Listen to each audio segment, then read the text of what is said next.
Ledger stops have been in popular use for donkey's years. They're made of hard plastic and they bite down onto the line. Very simple to use. You've got a hard plastic tube which is threaded up onto the line and a central plug which just inserts and is pushed right up hard. You can even bite it into position, and that's your stop. That will effectively stop big heavy feeders, big bombs, things of that nature.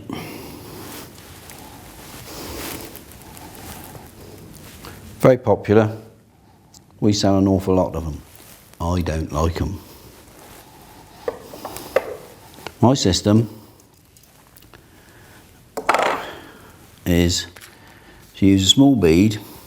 I tend to use an ESP rubber shock bead, 5mm, in either brown or green. Thread that up onto the line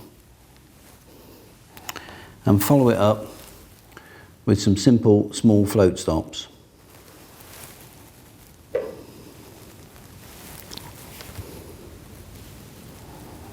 I'm going to take 3 off of here. You don't actually need 3 to form an effective stop. This is £8 Series 7 line, so it's a typical feeder line.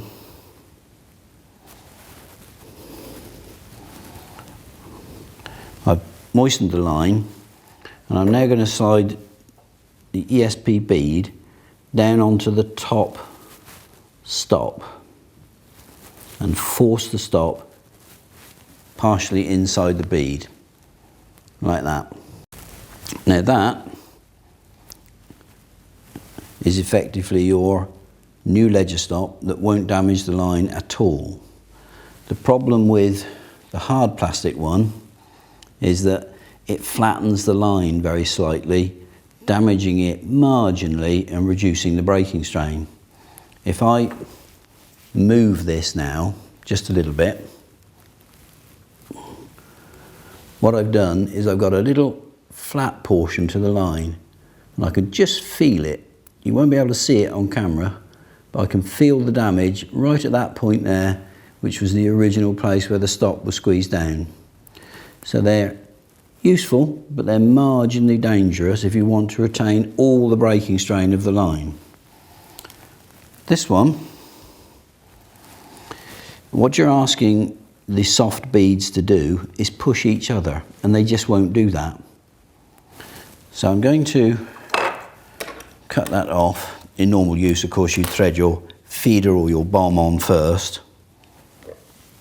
but this is a 70 gram, so effectively 2.5 ounce feeder. You can see what the beads do. They tend to stand the hook length out to the side, so it's an anti-tangle device as much as anything else.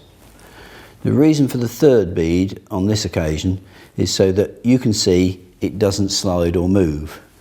Now what I'm going to do, dry line of course it won't slide on at all. Wet line, when you're actually fishing it, that's a different matter. So with my bowl of water, I can wet that line up and I can jerk that feeder up and down, and the worst it will do with 70 grams is move to the next stop. It won't go any further than that because you're asking all those little rubber stops to push each other and they won't do that. A very effective ledger stop for all light feeders, small bombs and things like that. You won't jag it like that on the cast. Where it tends to slip a little bit, if you've got a really big weight on, is striking at close range. Then it can move very slightly.